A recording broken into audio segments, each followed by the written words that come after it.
अस्सलामु अलैकुम।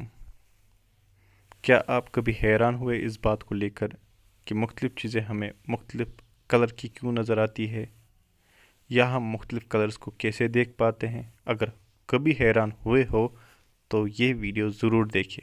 आज आपको पता चलेगा कि जो अल्लाह ने जो मुख्तलिफ़ कलर्स प्रोड्यूस किए हैं, ये हम कैसे परसीव कर पाते हैं।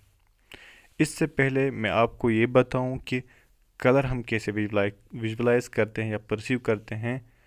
हम लाइट के बारे में थोड़ा जानते हैं, क्योंकि लाइट की एब्सेंस में हमें कोई भी कलर नज़र नहीं आता है, हमें सब चीज़ें डार्क नज़र आती है। लाइट जो है ये एक इलेक्ट्रोमैग्नेटिक वेव है, जैसे कि एक्स रेज है, रेडियो वेव्स है, यूवी रेज है, गामा रेज है, इंफ्रारेड रेज है, एक्स्ट्रा। ये भी एक इलेक्ट्रोमैग्नेटिक वेव है। लेकिन हमारी आंखें जो रब ने बनाई है, ये परसीव करती है सिर्फ 400 टू 700 नैनोमीटर वेवलेंथ्स को, यानी कि इलेक्ट्रोमैग्नेटिक वेवलेंथ्स जिनकी वेवलेंथ होती है 400 टू 700 नैनोमीटर, वही हम परसीव करते हैं, और वो लाइट वेव्स होती है। जो वेव्स जिनकी वेवलेंथ इस पोर्शन से ज़्यादा, यानी कि 700 नैनोमीटर से ज़्यादा हो या 400 नैनोमीटर से कम हो, वो वाली इलेक्ट्रोमैग्नेटिक वेव्स हमें नज़र नहीं आती है। जो लाइट होती है ये बनी हुई होती है खुद मुख्तलिफ वेवलेंथ्स की या मुख्तलिफ कलर्स की, यानी कि हर एक कलर को एक मुख्तलिफ वेवलेंथ होती है। आपको पता होगा जो सनलाइट होती है वो बनी होती है 7 कलर्स की: violet, indigo, blue, green, yellow, orange and red. जब भी एक चीज़ पर लाइट पड़ती है, कुछ पोर्शन इस लाइट का एब्जॉर्ब हो जाता है और कुछ पोर्शन इस लाइट का रिफ्लेक्ट हो जाता है।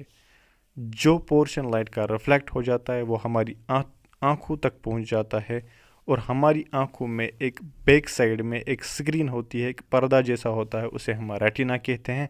रेटिना में मौजूद होते हैं millions of rod cells and cone cells. दो किस्म की सेल्स होती है, रॉड सेल्स और कून सेल्स। जो कून सेल्स होती है वही डिटेक्ट करती है कलर क्या होता है एक लाइट का जो रिफ्लेक्ट होती है। ज़्यादातर लोगों में 3 किस्म के कून सेल्स होते हैं, इसे हम कहते हैं ट्राइक्रोमेटिसिटी। ट्राइक्रोमेटिक थ्योरी जो है ये दी थी थॉमस यंग ने, और थॉमस यंग ने कहा था कि हमारी आंखों में 3 तरह के कलर रिसेप्टर्स होते हैं, या कून सेल्स 3 तरह के होते हैं।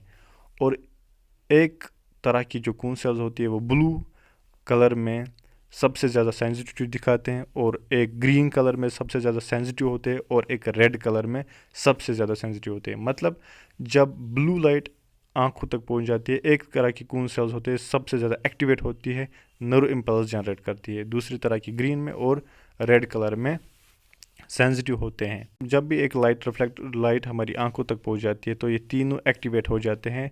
कभी कभार एक ज़्यादा हो जाता है एक्टिवेट, और दो जो होते हैं या बाकी जो होते हैं वो कम एक्टिवेट होते हैं। या कभी कभार ऐसा होता है कि तीनों जो होते हैं, तीनों कलर रिसेप्टर्स वो इक्वली एक्टिवेट हो जाते हैं, इक्वली स्टिमुलेट होते हैं। जब ये इक्वली स्टिमुलेट होते हैं तो हम वाइट कलर देखते हैं, जब ये इक्वली स्टिमुलेट होते हैं तो हम वाइट कलर को परसीव करते हैं।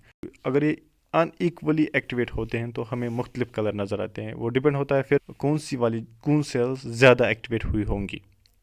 जब ये एक्टिवेट हो जाती है तो फिर क्या होता है, नर्व इम्पल्स जनरेट हो जाता है। वो नर्व इम्पल्स ऑप्टिक नर्व, एक पीछे की ओर एक नर्व होती है, उस नर्व के ज़रिए वो इम्पल्स पहुंच जाते हैं कहाँ तक, ब्रेन तक। ब्रेन में एक पोर्शन होता है उसे हम कहते हैं विजुअल कॉर्टेक्स। विजुअल कॉर्टेक्स में नर्व इम्पल्स को डिकोड किया जाता है और हम मुख्तलिफ कलर्स को देख पाते हैं। एक किस्म के लोग ऐसे भी होते हैं जिनमें तीनों तरह के कून सेल्स मौजूद नहीं होते हैं, बल्कि सिर्फ 2 किस्म की कून सेल्स मौजूद होती है। और उन लोगों में क्या होता है, उनमें एक किस्म की बीमारी होती है, एक किस्म की जेनेटिक बीमारी होती है, उसे हम कहते हैं कलर ब्लाइंडनेस। ये लोग जो होते हैं ये सब कलर्स को नहीं देख पाते। क्यों? क्योंकि इनमें जो तीनों तरह के कून सेल्स नहीं होते हैं, एक कोई एक किस्म में एबसेंट होता है। कभी कभार ब्लू, कभी कभार ग्रीन, या कभी कभार रेड रीजन होता है, या रेड कून सेल्स जो होती है वो एबसेंट होती है। और ऐसे लोग सारे कलर्स को नहीं देख पाते। होपफुली आपको समझ आया होगा, ये लाइट की वजह से हम जो रिफ्लेक्टेड पोर्शन होता है, जो अल्लाह ने निज़ाम रखा है आंखों में, जो कून सेल्स होती है और फिर विजुअल कॉर्टेक्स रखा है, ये कम्प्लेक्स सिस्टम होता है, इसी कम्प्लेक्स सिस्टम की वजह से हम मुख्तलिफ़ कलर्स को डिफ्रेंशिएट कर पाते हैं और हमें जो चीज़ें हैं वो नज़र आती है मुख्तलिफ़ कलर्स की, वरना इन्हें मुख्तलिफ़ कलर नहीं होता है। ये लाइट की वजह से होता है कलर्ड, खुद ये कलर्ड नहीं होते हैं बिकॉज ऑफ द लाइट। और कौन सा वेवलेंथ ये रिफ्लेक्ट करेंगे, कौन सा ये एब्जॉर्ब करेंगे, उस पर डिपेंड होता है, वरना हमें चीज़ें कभी भी कलर्ड नज़र नहीं आएंगी। होपफुली आज आपको समझ आया होगा।